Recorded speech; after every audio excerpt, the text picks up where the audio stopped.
Erga suas mãos onde você está agora. Foca na presença do Espírito Santo. Se você tem línguas, abre tua boca, começa a orar em línguas agora. Deixa subir um incenso de adoração. 30 segundos, 40 segundos. Vamos encher esse lugar com línguas. Abre tua boca, começa a orar no Espírito. Horabacande xererebriande sororobriande tererebriande ribriande xererebriande tororobriande cororobriande te sererebri. Flua, flua, flua no Espírito, não pare. Rios de águas vivas fluindo no teu interior. Horabababa sererebriande tererebriande. O Senhor está te tocando hoje com fogo, o fogo e a sua presença. Erga suas mãos, entoie a Ele teu cântico agora, cântico espiritual. Enche esse lugar com teu cântico espiritual. Esqueça quem está do teu lado. Mais fundo, mais um pouquinho.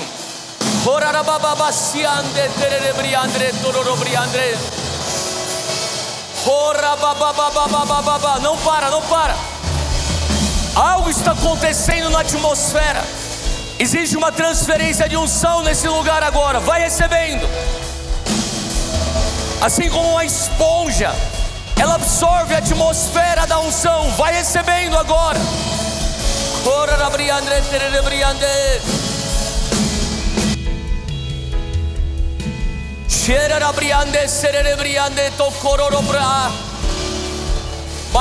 Mais, Senhor. Temos fome por Ti, Senhor. Temos fome por Ti.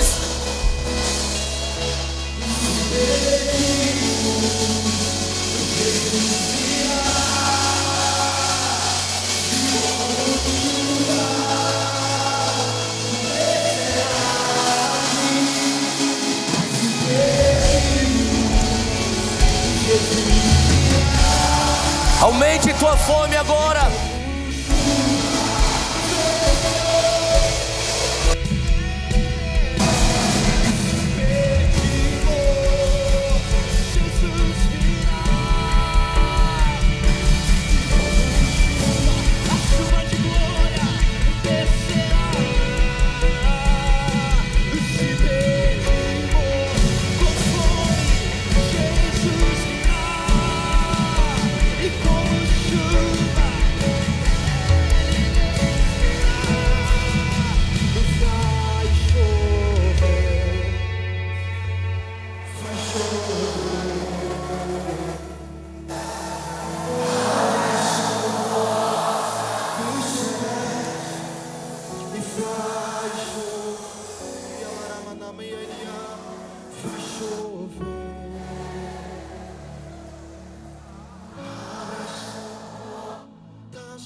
Erga suas mãos onde você está. Repita comigo essa oração. Diga: Senhor Deus.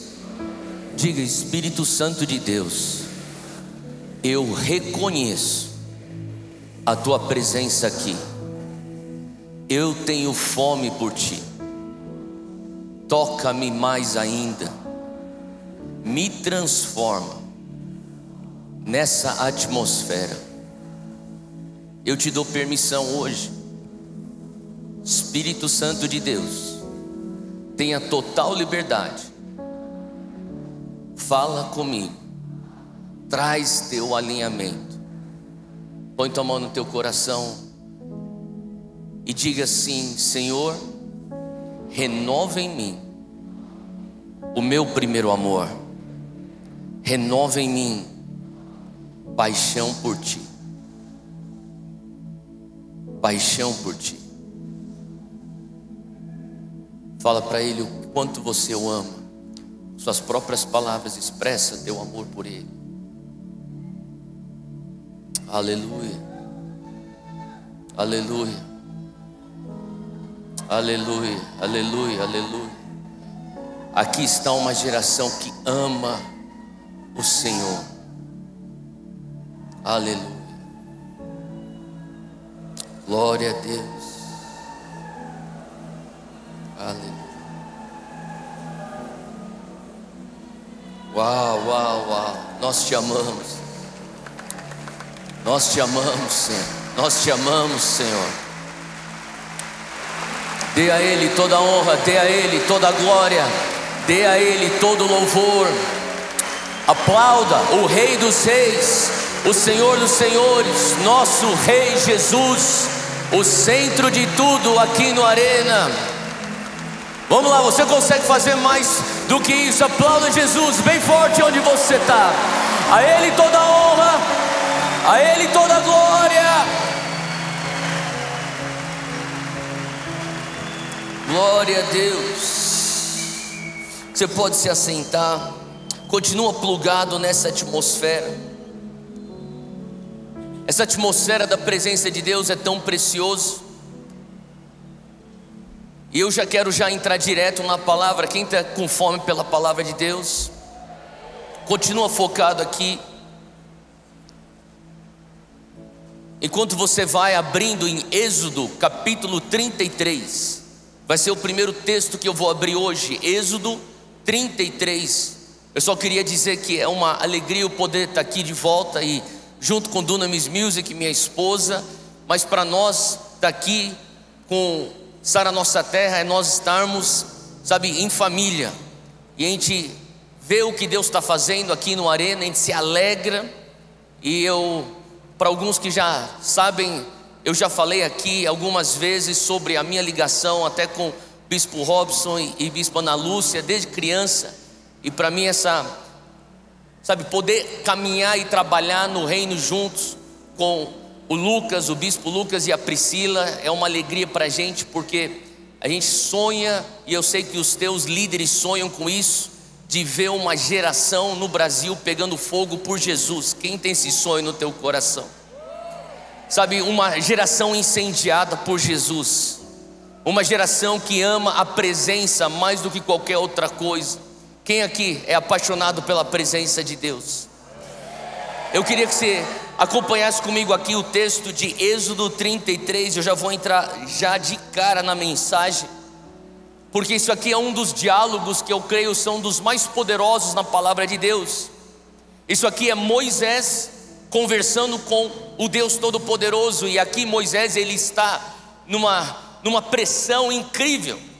Agora, você conhece a história de Moisés, e Moisés, o libertador de Israel, tira então o povo do Egito. Mas você vai recordar que o povo está lá há muito tempo.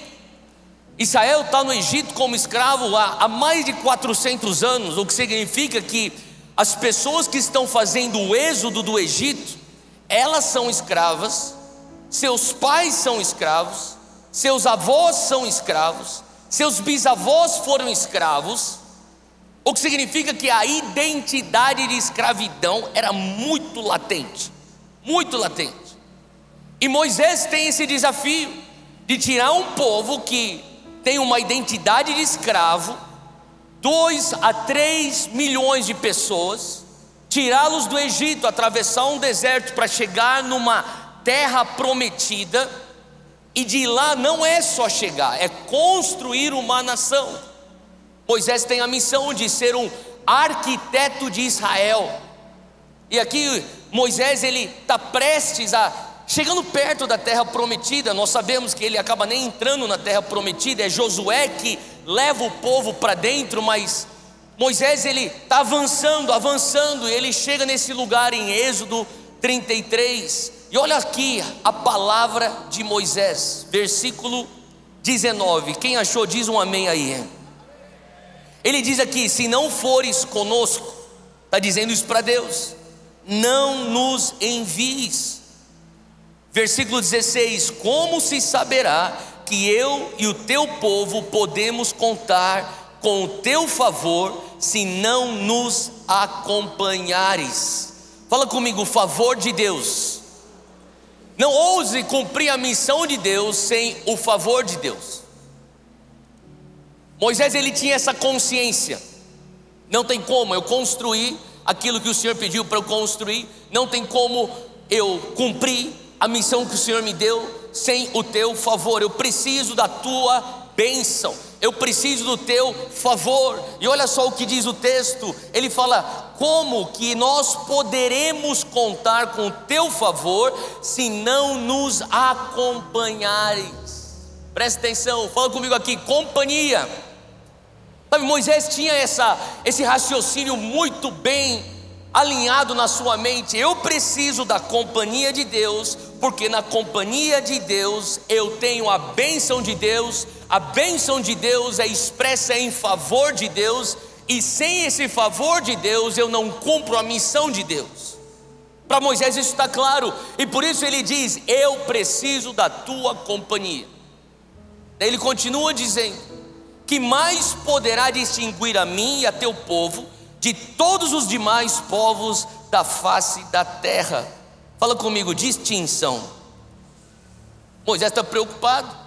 Ele está falando assim: uma das preocupações de Moisés é: nós não podemos nos parecer com outros povos da terra. O que nos distingue, nós, Israel, daqueles que não são o povo de Deus, ele está dizendo, é a tua companhia. E o Senhor então disse a Moisés: eu farei o que me pede, porque eu tenho me agradado de você, e eu o conheço pelo nome. Então disse Moisés: eu peço-te que me mostres a tua glória. E Deus respondeu: diante de você farei passar toda a minha bondade. Arena, presta atenção. Moisés tinha algo no coração dele que era uma convicção. A convicção de Moisés era: nós precisamos da tua presença. Era essa a convicção. A convicção de Moisés era: o povo de Deus sem a presença de Deus não é o povo de Deus. O que Moisés está querendo dizer aqui é que a presença de Deus, se o Senhor nos acompanhar, a tua presença é o que nos vai fazer diferentes. Agora, quantos aqui querem ser diferentes do mundo? Eu espero que sim, porque eu estou vendo aqui milhares de jovens que escolheram ser diferentes hoje nesse feriado de carnaval, sim ou não? Porque você está falando assim: eu vou ser diferente do mundo. O mundo está correndo atrás dos desejos e prazeres da carne, eu quero ir atrás da presença de Deus. Moisés falava assim: essa é a tua nação, o teu povo, um povo que é diferente. Sabe, eu acho que é um bom sinal quando as pessoas reconhecem em você algo diferente. Agora, eu sei que nem todo mundo aqui nasceu no Evangelho, cresceu no Evangelho, nunca se desviou. E eu digo por mim mesmo que é importante na nossa caminhada nós temos aqui um delinear entre o pré-Cristo e o pós-Cristo. Faz sentido o que eu estou falando? É perigoso quando nós temos uma linha cinza, uma faixa cinza entre o pré-Cristo e o pós-Cristo. É perigoso quando você nem sabe se você está com Cristo ou está longe de Cristo. É perigoso se você nem sabe se você é um evangélico apaixonado por Jesus ou um evangélico que está simplesmente indo com as programações da sua igreja. Não, é perigoso. Moisés está dizendo: é necessário ter distinção. Nós precisamos ter uma diferença daquele outro povo. Os amalequitas, os edomitas, os filisteus, os midianitas, eles não têm Deus. Nós temos a presença de Deus. Para Moisés isso aqui era muito importante. Bom, isso aqui é a minha última ministração na viagem do carnaval, e o melhor fica para o final, amém? Só que eu comecei lá em cima. Não sei se a Júnia chegou a falar aqui, mas nós estamos morando lá no Recife. E eu comecei a minha maratona de ministrações do carnaval lá por cima, lá no Nordeste. Eu fui para Fortaleza, eu estava em Fortaleza ministrando, início do feriado, e eu estava sentado com o pastor que me convidou. Ele já é um pouquinho mais velho, e na verdade ele falou assim: eu não sou muito, eu sou lá de Goiás. Ele falou que não é longe daqui. Eu falei, pastor, o que você está fazendo aqui no Ceará? Ele falou assim, eu sou de uma cidadezinha no interior de Goiás, e lá no final da década de 80, eu, adolescente, eu tive um encontro com Deus, e eu ouvi falar que lá em Goiânia estava tendo um tal de movimento de comunidades. Falei, sério, pastor? Eu falei, a minha família fez parte disso, a gente foi fruto disso também. Ele falou assim, sim, então daí eu, 19, 18 anos de idade, peguei minhas coisas, eu fui para lá que eu queria estudar a palavra, e ele falava assim para mim, Theo, a gente ficava lá 8, 9 horas num culto, presença de Deus vinha, a gente ficava lá estirado no chão, chorando, ajoelhado, era uma presença palpável do Senhor. Ele falou assim, eu fiquei lá uns 3 anos até o Senhor trazer para mim de uma maneira muito clara que Ele me enviaria para o sertão do Ceará para plantar igrejas e começar uma obra como um missionário.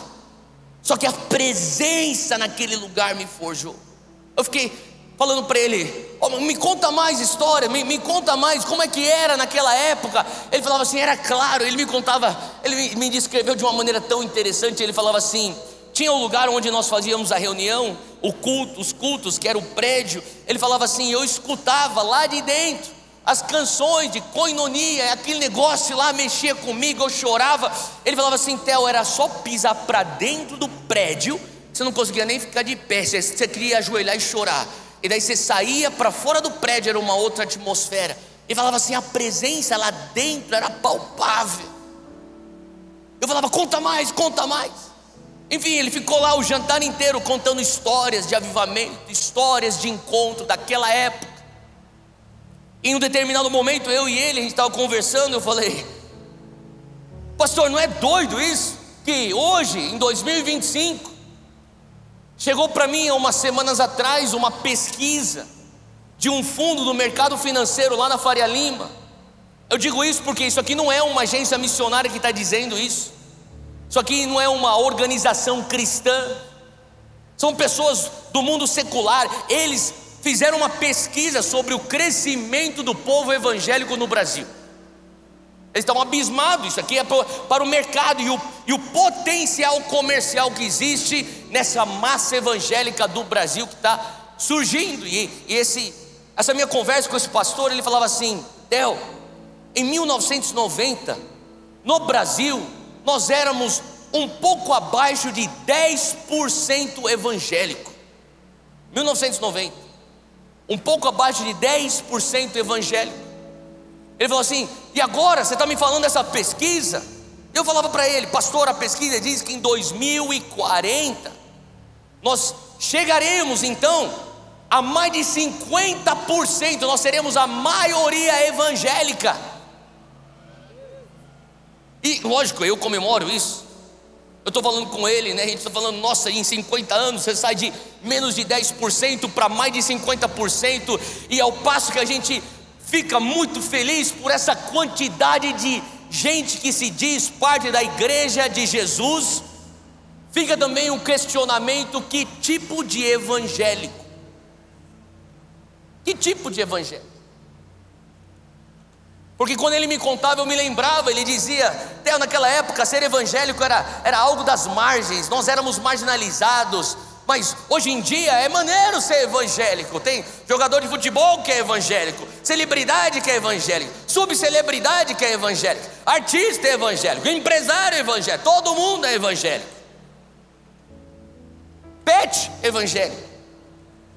E aqui ele está falando, às vezes eu fico pensando sobre aquela igreja da década de 90 que eu experimentei lá no movimento de comunidades. E na conversa eu falava, pastor, não é incrível que às vezes com menos pessoas parece que a gente tem mais efetividade?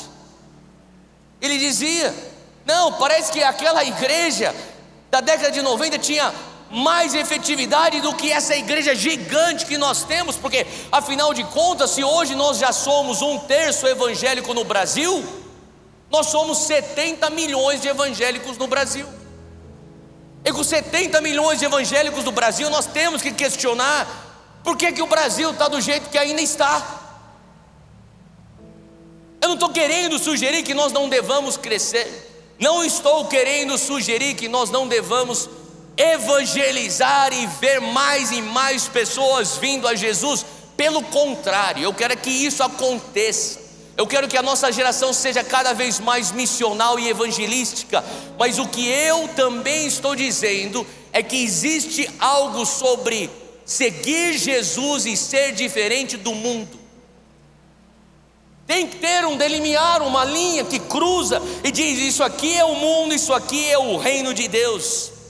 E a gente olha para o mundo dizendo: nós queremos que um dia você saia daí e venha para cá, e que você chegue aqui para conhecer o reino das luzes, da luz, porque eu creio, sabe, que muitos de nós, e eu não sou contra isso, eu sou a favor de nós termos relevantes, mas às vezes eu vejo que existe uma ênfase exacerbada na relevância, e quando você é tão relevante que o mundo te aceita, quando você é tão parecido com o mundo que o mundo já não vê mais diferença entre nós e eles, quando nós somos tão similares a eles, a tal ponto que a nossa mensagem não mais os confronta, o que está acontecendo aqui é: nós acabamos de sacrificar a nossa efetividade no altar da relevância.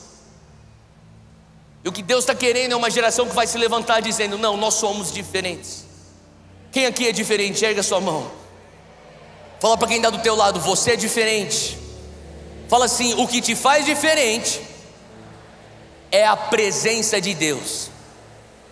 Entenda uma coisa: o que te faz diferente não é você se chamar de evangélico. Você pode ter o rótulo de evangélico e não ter a presença de Deus. Moisés está desesperado, o Senhor já nos chamou, nós somos o teu povo, mas Deus, como é que teu povo vai ser teu povo sem a tua presença? Nós precisamos de distinção. Eu não estou falando só da presença, da onipresença de Deus, porque afinal de contas, quantos creem que Deus está aqui? Sim ou não? Deus está aqui.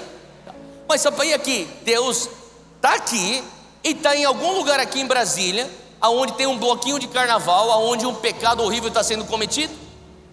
Sim ou não? Não é isso que o salmista diz? O salmista diz: para onde eu irei para me esconder do teu espírito? Ele é Deus, Ele é onipresente, Ele está em todos os lugares. Eu não estou falando dessa presença. Essa presença, ela é disponível para o crente e para o não crente. Essa presença é uma bênção geral, assim como a chuva que cai sobre a plantação do justo e do injusto. Agora, quantos aqui disseram: o Senhor Jesus é o meu Senhor e Salvador, e eu tenho o novo nascimento? Quem aqui tem o novo nascimento? Levanta a mão bem alto. Aí você já entra no segundo nível da presença, não da onipresença para o crente e para o descrente. O segundo nível da presença agora é a presença interna. Quem aqui crê que o Espírito Santo fez morada no teu coração? Você crê nisso? Então Ele está em todos os lugares, bons e maus, mas Ele também está dentro de você. Amém?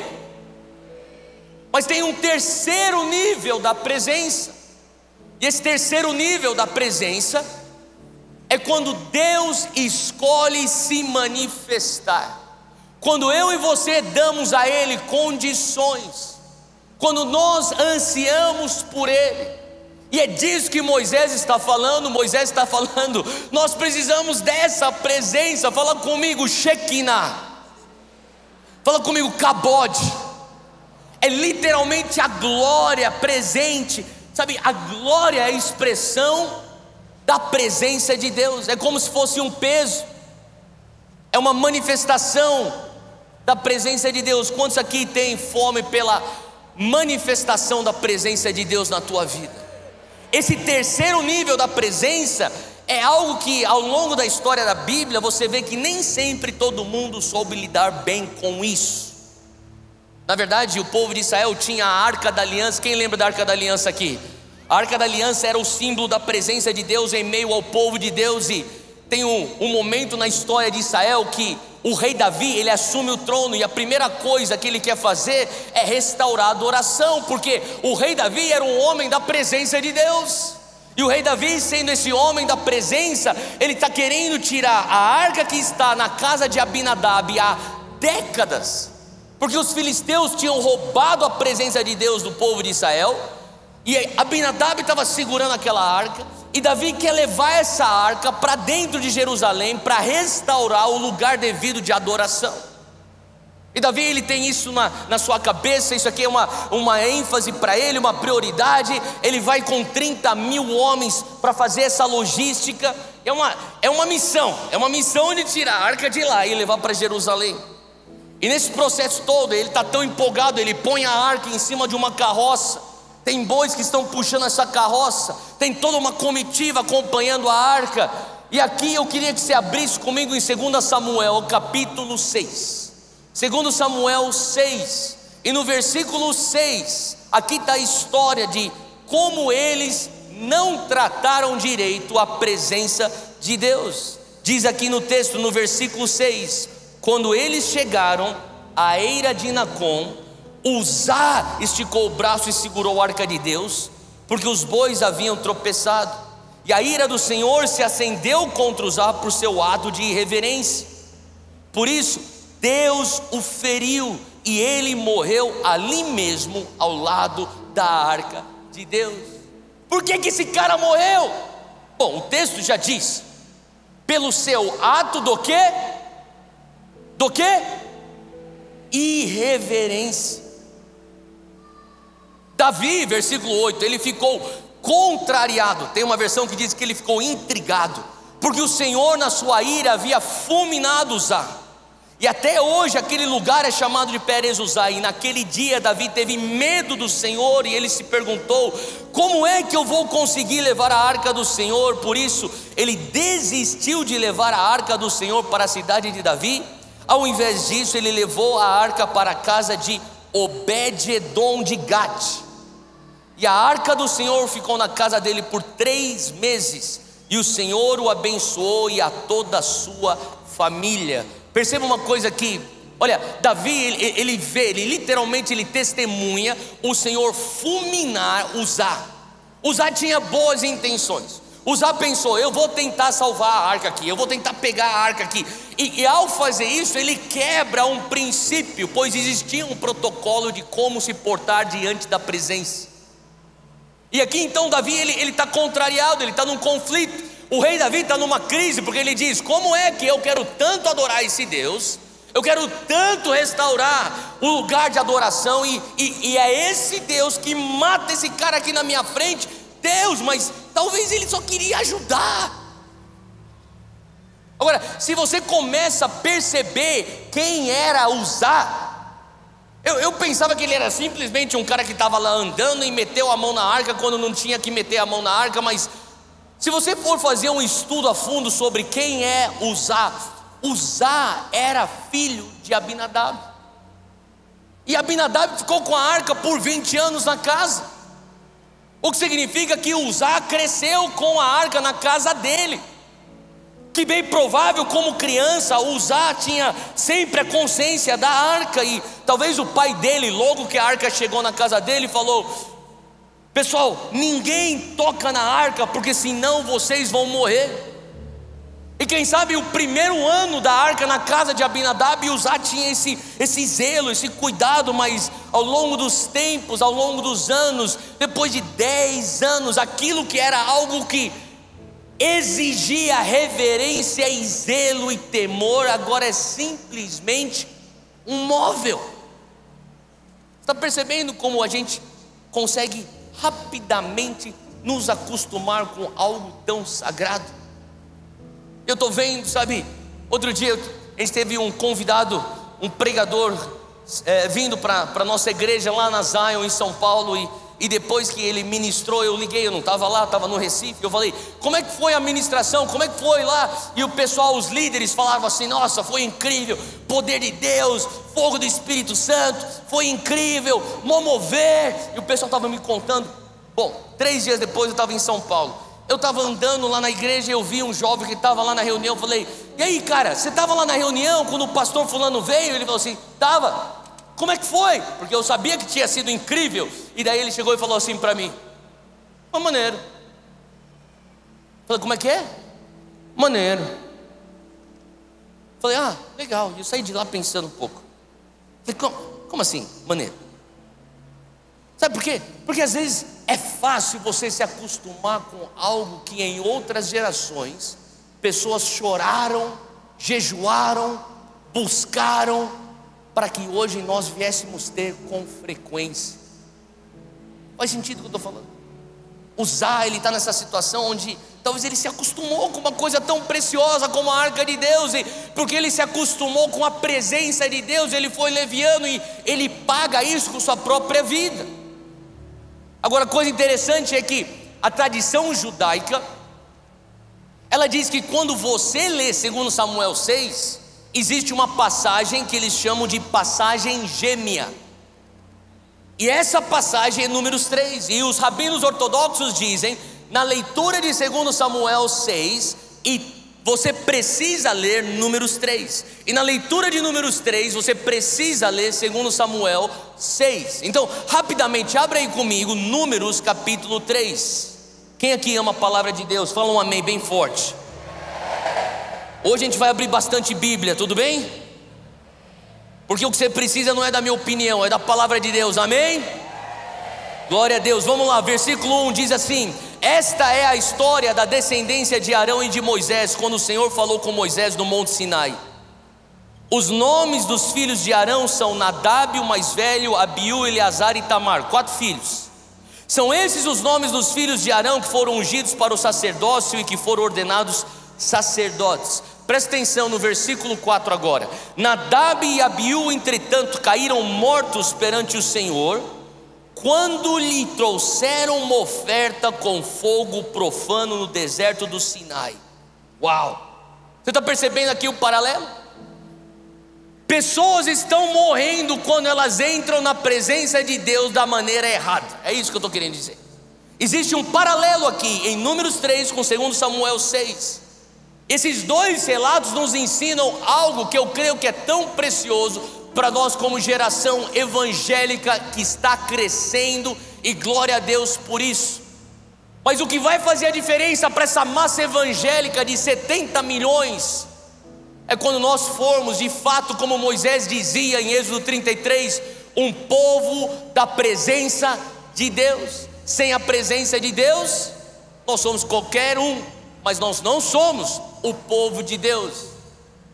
Olha para quem está do teu lado e fala assim: sem a presença de Deus, o Arena Experience é só um ajuntamento social. A pessoa mais importante aqui não são os preletores convidados, não são as bandas, não é a pessoa do teu lado, não é a pessoa atrás de você. A pessoa mais importante aqui é a presença do Espírito Santo. Sem a presença do Espírito Santo é inútil nós fazermos tudo isso que a gente está fazendo. Faz sentido o que eu estou falando? Aqui existe esse relato de duas histórias na história de Israel, que pessoas trataram mal a presença e morreram. Agora, interessante que Obed-Edom, ele tem consciência, ele recebe a arca, ele tem reverência, ele recebe essa arca. E hoje eu quero falar justamente daquilo que Obed-Edom faz. Porque você lembra que Uzá morre fulminado na rua, mas daí Davi, ele está em conflito, ele fala: eu não consigo continuar com a missão, aborta essa missão, aborta essa missão. Eu tenho que levar essa arca a algum lugar para me dar um tempo, porque eu preciso pensar um pouco, eu preciso entender o que está acontecendo, eu preciso me acalmar, eu tenho que entender o que eu vou fazer. E daí ele bate na porta de uma casa. Essa é a casa de Obed-Edom. E quando Obed-Edom atende, Davi está pedindo: você tem que ficar com a arca. Imagina isso. Então deixa eu te fazer uma pergunta hoje. Tudo bem se hoje a presença de Deus quiser entrar na tua casa? Quem aqui tem fome da presença de Deus entrando na tua vida? A presença de Deus entrando nos seus relacionamentos, na tua família? Porque em um belo dia, Obed-Edom, ele está lá na casa dele, e existe então talvez um interfone que toca, ou uma campainha que toca, e daí o porteiro, ele liga para Obed-edom e fala: seu Obed. Ele fala: pois não, rei Davi está aqui na portaria. Como é que é? Rei Davi está aqui na portaria, ele está te chamando. Daí o Obed-edom pega o elevador, desce, daí ele chega na portaria, ele fala: meu rei, o que eu posso fazer? Daí ele olha para o rei, e o rei está em conflito, o rei está em crise, o rei está contrariado, como diz a palavra, e o rei diz: olha, sabe isso aqui? Ele olha, tem a arca. Ele fala assim: essa arca aí tem que ficar um pouquinho na tua casa. Imagina isso. Se você estiver anotando, hoje eu estou falando sobre uma mensagem cujo título é: entra na minha casa. Fala comigo: entra na minha casa. Não cante essa música, porque eu sei que você está pensando na música. E pode ficar tranquilo que eu não vou cantar, eu vou lhe poupar o sofrimento. Mas quando você escuta essa frase, entra na minha casa, você está pensando naquela música. Mas eu queria que você pensasse um pouco na vida de Obed-edom, porque é justamente isso que Obed-edom fala: entra na minha casa. E às vezes a gente pensa que a coisa mais fácil é você receber a presença de Deus, mas pensa em Obed-edom. Eu imagino que Obed-edom botou a cabeça dele para fora da porta e ele viu o corpo estendido no chão, lá na esquina, e ele falou: você quer que isso entre na minha casa? E o rei Davi falou assim: fica com a arca. Assim, isso que fez aquilo? E ele fala: entra na minha casa. Não é tão simples assim. Quantos aqui ainda querem que o Senhor venha entrar na tua casa, na tua família, na tua vida, nos teus relacionamentos? Porque não é tão simples. Agora, se você está aqui dizendo: Theo, eu quero que a presença, assim como entrou na casa de Obed-edom, venha entrar na minha casa, a primeira coisa que você precisa entender é que você precisa se abrir a interrupções divinas. Fala comigo: interrupção.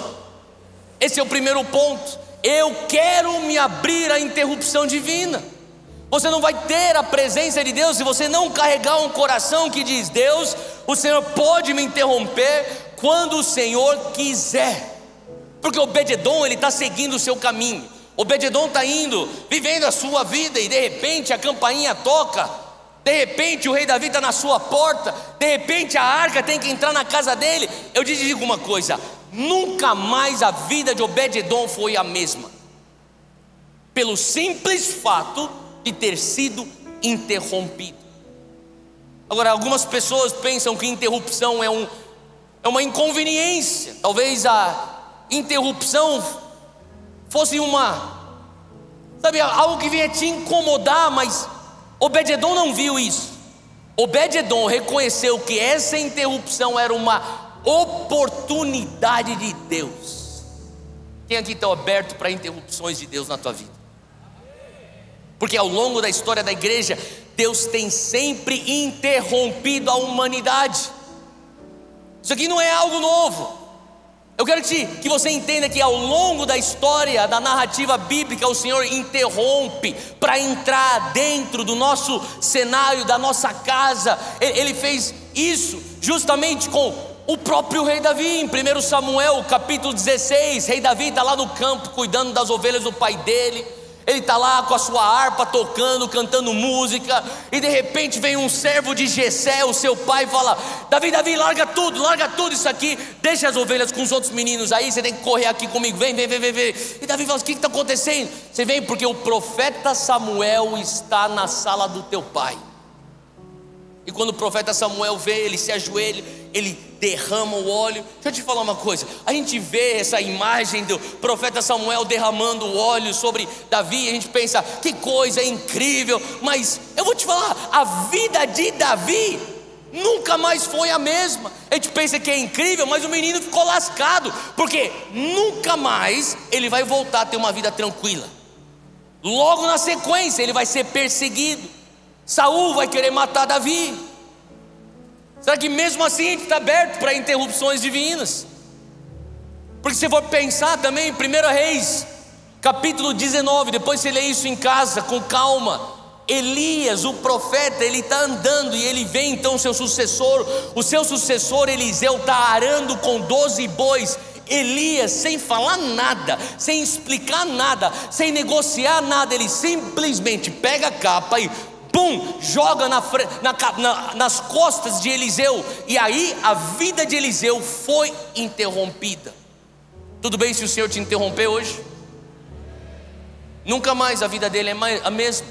Tanto é que Eliseu, ele só olha, ele não precisa nem ter um diálogo com Elias. Ele simplesmente olha, ele percebe: eu estou com a capa, eu sou o sucessor, eu sou o próximo. Ele diz: eu vou matar esses bois, eu vou queimar essa carroça, eu vou fazer um churrasco, vou dar um beijo no meu pai, um beijo na minha mãe, eu já venho te seguir.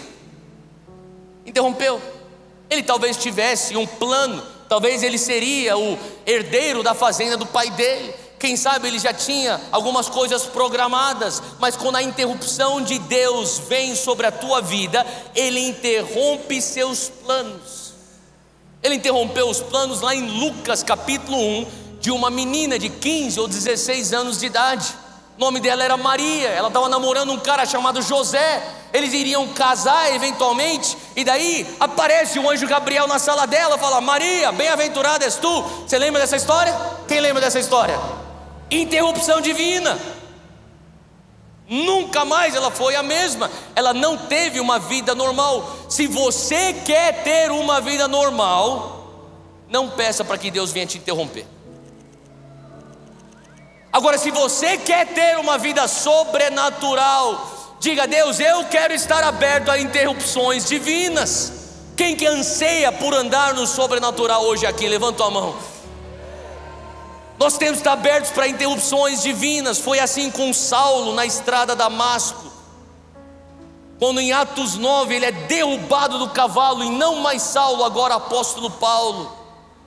Eu fico pensando sobre interrupções divinas. São os de repente de Deus.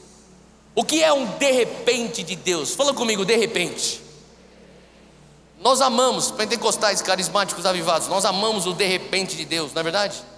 De repente, não é? A gente gosta dessas coisas.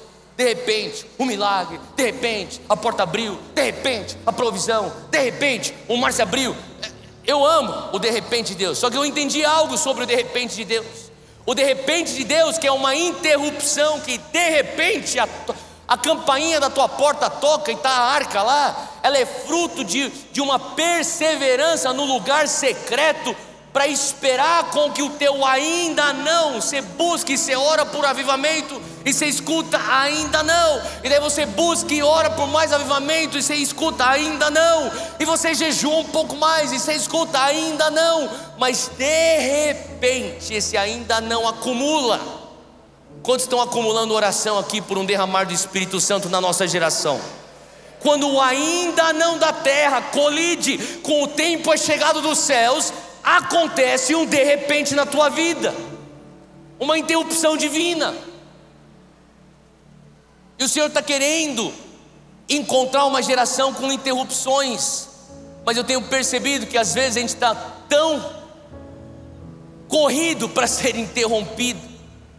Sei que a Júnia falou sobre você pôr as distrações e os barulhos do lado, mas eu também acho que sim, nós temos que fazer isso. Só que às vezes a gente tem outras metas. Nós pensamos, nós precisamos de, sei lá, correr atrás da minha própria provisão. Eu tenho que correr atrás do meu próximo milagre. Eu quero correr atrás do meu próximo passo, a minha próxima estação, direção do que fazer. Quando você e eu, às vezes a gente não percebe que tudo isso está já dentro da presença. Às vezes você está pensando: eu preciso de provisão. Não, você precisa da presença. Eu preciso de um milagre. Não, você precisa da presença. Eu entendo que você precisa de um milagre, mas se você tiver a presença, você vai ter o milagre.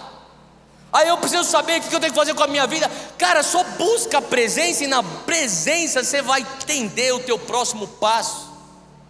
Abre comigo em Hebreus 9, acompanha aqui comigo o versículo 4. Diz aqui, o autor de Hebreus está descrevendo o que está dentro da arca da aliança, essa mesma arca que esteve na casa de Obed-Edom. Ele diz aqui: Por trás do segundo véu havia a parte chamada Santo dos Santos.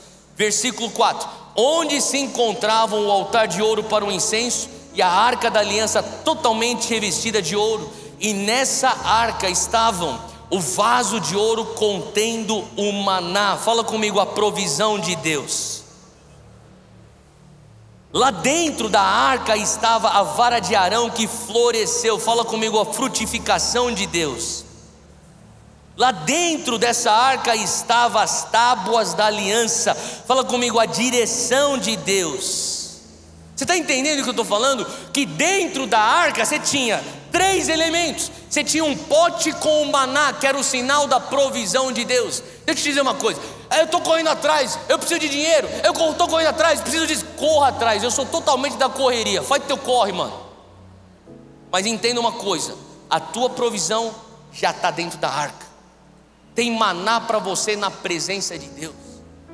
Aí eu amo o sobrenatural, mas deixa eu te dizer uma coisa: que sobrenatural é você ter um pedaço de pau que começa então a ter folha, flor, fruto, frutificação.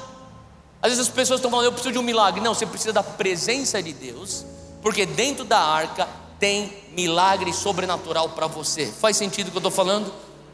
Algumas pessoas vêm e perguntam, Theo, o que eu tenho que fazer na minha vida? Eu quero escutar a voz de Deus. Eu falo, sabe, você quer tanto escutar a voz de Deus? Só busque a presença, porque dentro da arca já tem as diretrizes daquilo que você tem que fazer.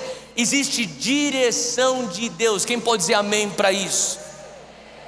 Agora não é só você se abrir para ser interrompido, para que a presença venha com tudo isso na tua vida.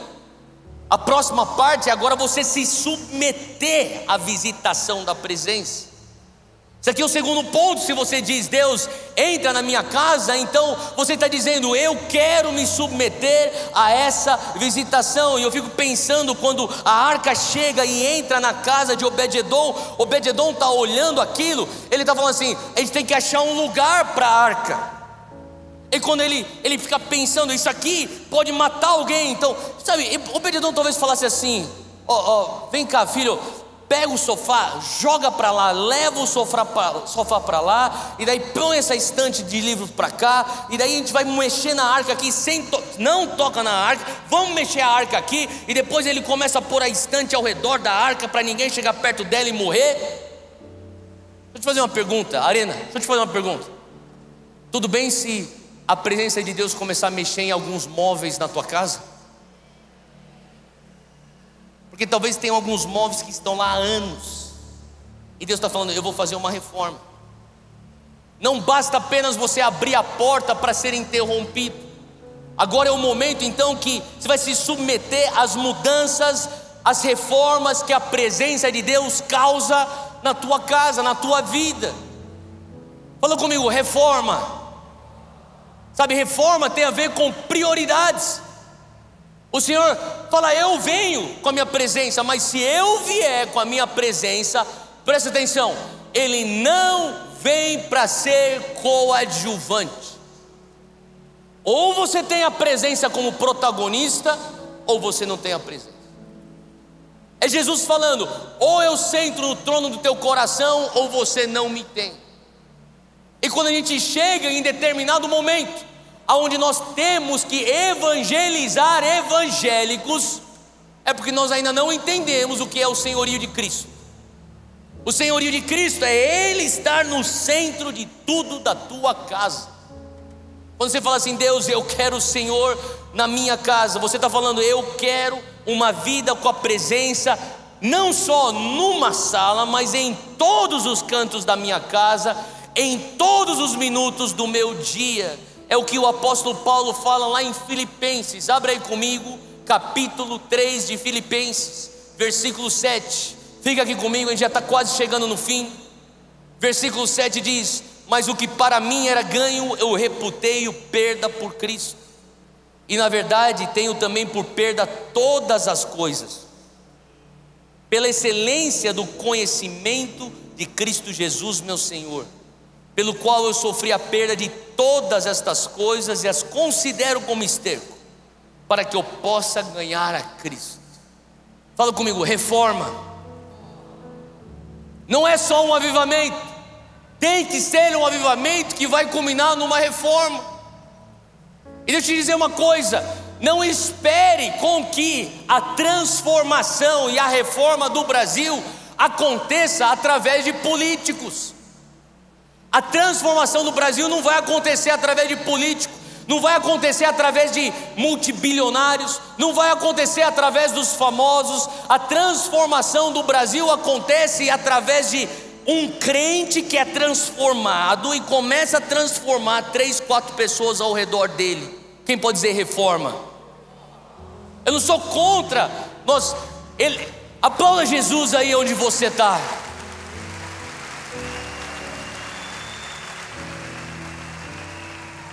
Eu não sou contra nós termos cada vez mais políticos cheios do Espírito Santo, empresários cheios do Espírito Santo, acadêmicos cheios do Espírito Santo. Mas o que eu estou querendo dizer é que o texto bíblico que deu nome a essa igreja já diz: se o meu povo se humilhar e buscar,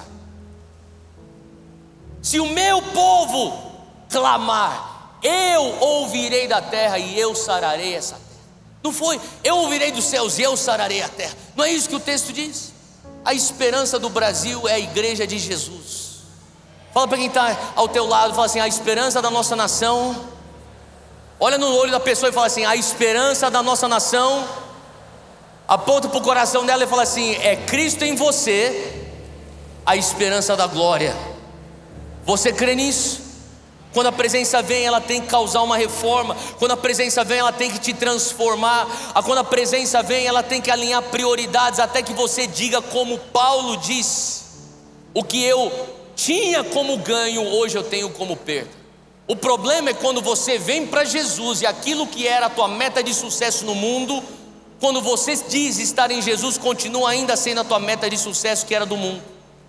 Não tem distinção. Porque quando a presença vem, ela vira o teu mundo de ponta cabeça. Aquilo que para você não era nada, agora é a coisa que você mais busca, que é Deus. E aquilo que era tudo para você, você percebe que diante daquela riqueza e excelência de Cristo, aquilo é, como Paulo diz, esterco. Como é que você chega nesse lugar? Quando você se submete àquilo que a presença gera no teu coração. Finalmente, depois que ela entra na tua casa, ela faz com que haja transformação. Fala comigo: metamorfose. Número 3 é: você passa então por uma metamorfose divina. Ela entra na tua casa, ela vai realinhar as prioridades na tua casa, mas algo acontece porque ela vai transformar a tua casa. 2 Coríntios capítulo 3, versículo 18, abre aí comigo, 2 Coríntios 3, 18. Isso aqui nós já estamos quase no final, a banda pode subir. 2 Coríntios 3, 18 fala assim: Paulo fala sobre transformação. Olha o que ele diz: todos nós que com a face descoberta nós contemplamos, fala refletimos.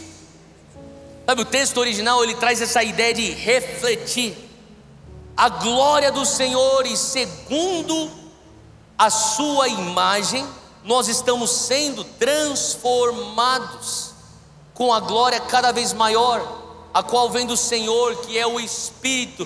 Presta atenção nisso aqui. Ele está falando, quando você fala eu quero ser transformado, deixa eu te dar uma dica: a tua transformação vem quando você entende que aquilo que você adora é o que você vai se tornar. Quando você adora a Deus, Ele está dizendo, você reflete Deus. Sabe o que quer dizer isso? É como se fosse um sol, e quando você está recebendo os raios do sol, e você fica bronzeado, que nem eu e Júlia, nós estamos lá no Recife agora. A gente está como paulista que mora agora na praia, a gente está curtindo a praia quase todo dia. Eu vou lá e fico correndo lá na praia da Boa Viagem. E outro dia, eu já estou mais com a cor da praia. E outro dia eu estou indo, correndo assim, e eu vi uns paulistas brancos entrando no mar. Na verdade, no mar não, na areia, né? Porque se entrar no mar, o tubarão te pega lá. Cara, quando eu vi, eu era tão branco, oh meu Deus do céu, está refletindo. Pastoso branco. E daí na hora eu pensei, Deus é isso. Segundo Coríntios 3,18 fala, eu reflito. Você já viu alguém tão branco no sol que está refletindo o sol para você na praia?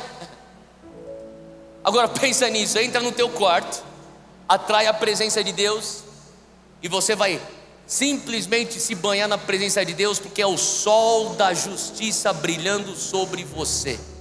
Amém? Então como que eu faço para ser transformado? É bem simples, você entra na presença de Deus e você contempla. Paulo diz, nós com rostos descobertos estamos refletindo, contemplando, e quando você vai contemplando, aqueles raios do sol da justiça vai entrando em você, e o texto diz aqui que você se torna cada vez mais parecido com Ele. Ele diz, segundo a sua imagem, nós estamos sendo transformados com glória cada vez maior, a qual vem do Senhor, que é o Espírito. Sabe, Obed-edom, ele recebeu a arca, e aquela arca começou a transformar. Abre comigo agora o último texto, 1 Crônicas, voltando para a história de Obed-edom, 1 Crônicas 16. Quando você chega lá no capítulo 16 de 1 Crônicas, Davi, agora finalmente ele conseguiu levar a arca para Jerusalém, e ele está alinhando então como que deve ser feita a adoração, ele está escalando o time de adoração, os levitas, e no versículo 4 diz que Davi nomeou alguns dos levitas para ministrarem diante da arca do Senhor, fazendo petições, dando graças e louvando o Senhor, o Deus de Israel. E desses, Asaf era o chefe, Zacarias vinha em seguida, depois Jeiel, Semiramote, Jeiel, Matitias, Eliabe, Benaia, e quem mais? Obed-edom. Você está entendendo o que está acontecendo aqui?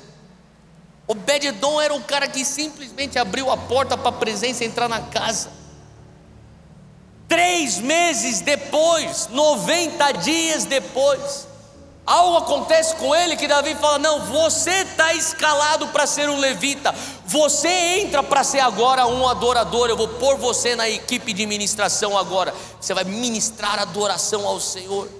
Fala comigo, transformação. 1 Crônicas 26, vai rapidamente para lá e a gente termina. 1 Crônicas 26, versículo 4. Perceba isso. A presença de Deus transforma Obed-edom, a presença de Deus transforma a família dele, diz que a casa dele foi abençoada. Quantos aqui querem a presença de Deus na tua casa? Levanta a mão. Deixa eu te dizer uma coisa, não tem a ver só com você, não tem a ver só com tua geração, tem a ver com a geração dos teus filhos. Você fala, até eu não sou nem casado, não tenho filho, um dia você vai ter. Tem a ver com a geração dos filhos dos teus filhos, porque a presença deixa legado, a presença toca gerações. Versículo 4 fala que os filhos de Obed-edom foram Semaías, o primogênito, número 1, Josabade, segundo, Joá, terceiro, Sacar, o quarto, Natanael, o quinto, Amiel, o sexto, Issacar, sétimo, Peuletai, o oitavo. O cara teve 8 filhos, o cara dobrou a cota meu e da Júnior, porque Deus o tinha abençoado. Agora presta atenção, isso aqui são os filhos dele.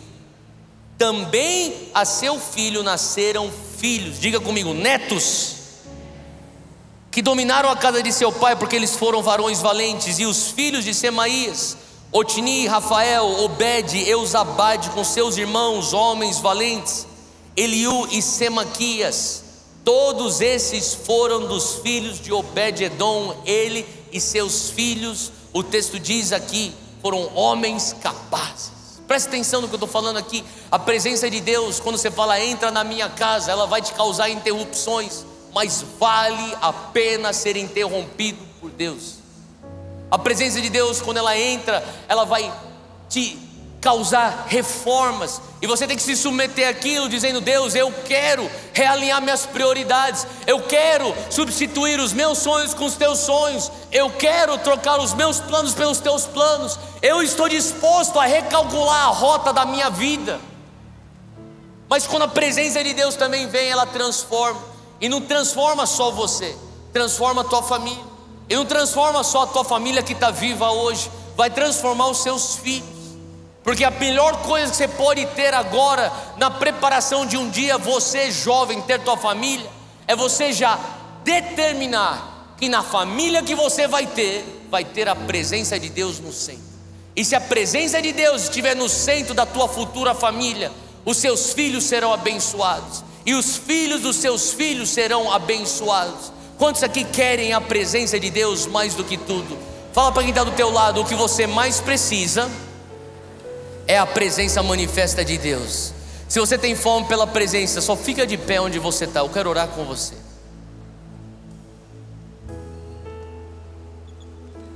Hoje nós estamos dizendo: Pai, nós estamos abertos para ser interrompidos. Feche teus olhos onde você está. Feche teus olhos onde você está. Foca no Senhor agora. Se você pode com sinceridade dizer isso, diga ao Senhor: Pai, eu me abro para interrupções divinas.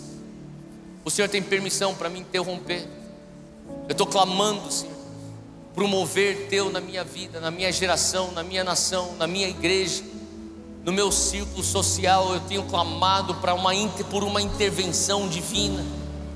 Pai, quando o Senhor quiser, o Senhor pode me interromper. E quando o Senhor me interromper, eu quero abrir a porta, Senhor Deus, receber a Tua presença. E eu quero, Deus, me submeter àquilo que a Tua presença vai causar de mudança. Sabe, Deus não, a vontade de Deus não é te melhorar, a vontade de Deus não é te mudar, a vontade de Deus é te transformar. Quantos estão abertos à transformação do Senhor hoje? Põe tua mão no teu coração e fala: Deus, transforma-me com a Tua presença. Enquanto eu contemplo a Tua face, enquanto eu contemplo a Tua glória, Pai, eu quero refletir, assim como com face descoberta eu reflito, eu contemplo a Tua presença. Me torna, Senhor Deus, cada vez mais parecido contigo agora. Aonde você estiver agora, comece a expressar a tua fome por Ele aí no teu coração. Aumenta agora a tua fome por Ele. Mais, Senhor Deus, mais, Senhor Deus, mais, Senhor Deus. Se você ora no Espírito, você ora em línguas, abre tua boca, começa a orar em línguas. O Espírito Santo vai fazer intercessão por você. O Espírito Santo vai interceder a partir da mente de Deus, não a partir da nossa mente. Começa a orar em línguas onde você está, nessa atmosfera da doce presença de Jesus. Bem aqui nessa doce presença de Jesus, existe algo acontecendo. O Senhor está hoje renovando fogo. Hoje é uma manhã onde o Senhor quer acender novamente o fogo, uma chama no teu coração. Se você fala: Deus, eu preciso de mais fogo, mais a Tua presença, eu quero ter encontros com a Tua presença no meu quarto, no meu lugar secreto. Comece a falar assim: Deus, me enche, Deus, me enche, me toca agora, Deus, me toca agora, Senhor Deus.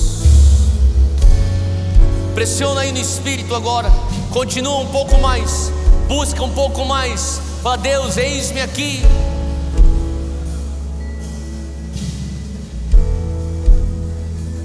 Pai, eu peço agora, Espírito Santo de Deus, que o Senhor venha nos tocando agora com Teu fogo. Se abra para receber o toque do Espírito Santo. Alguns de vocês vão sentir palpavelmente a presença do Senhor tocando você agora. Talvez você está experimentando assim lágrimas escorrendo dos seus olhos. Você fala: o que está acontecendo? Eu digo a você, isso é a presença de Deus te tocando. Deixa fluir lágrimas, vão te lavar. Deixa o choro vir, o choro gerado pelo Espírito Santo. Agora mais, Senhor Deus, aumenta a chama em nosso coração.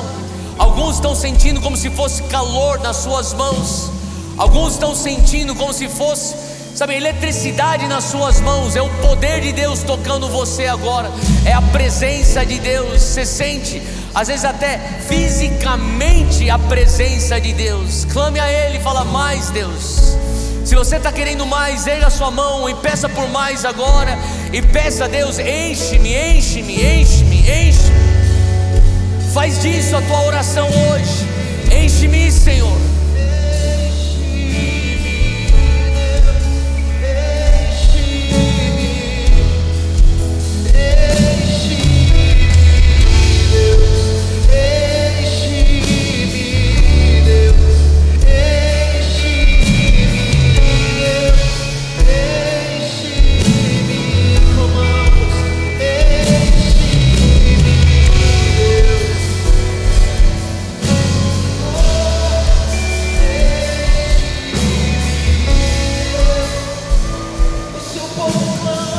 Ergue essa oração e clame: enche-me, ó Deus.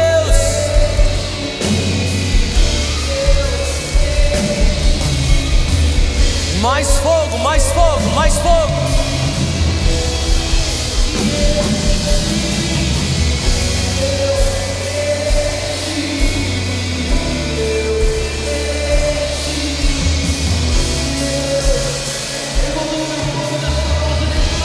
Mais fogo, mais fogo. Aonde você estiver, erga suas mãos.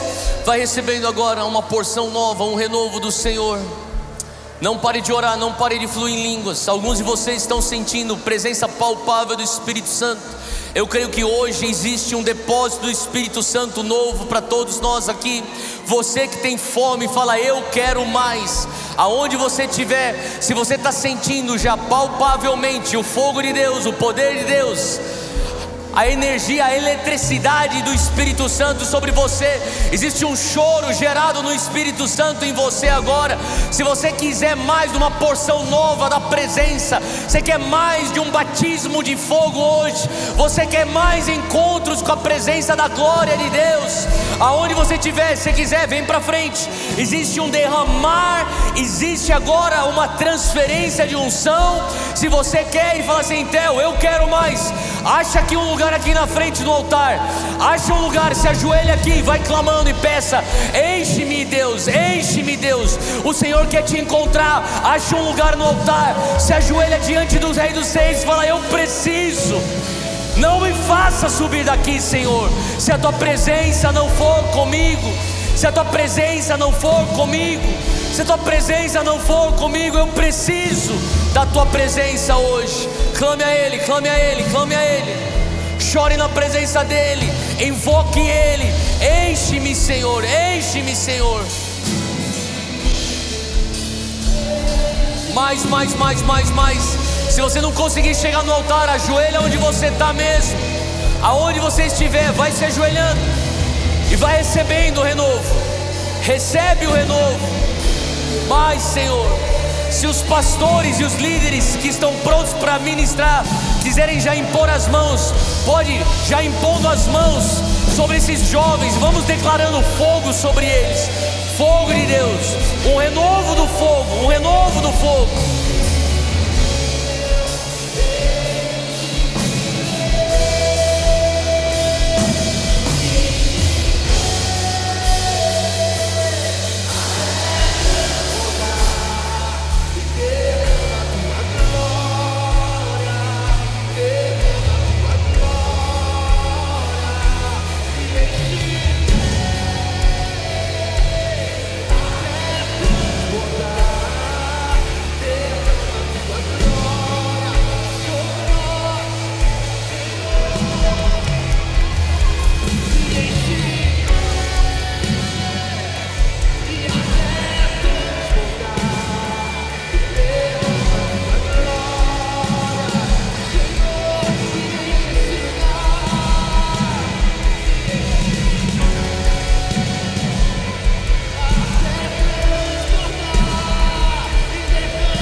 Continue.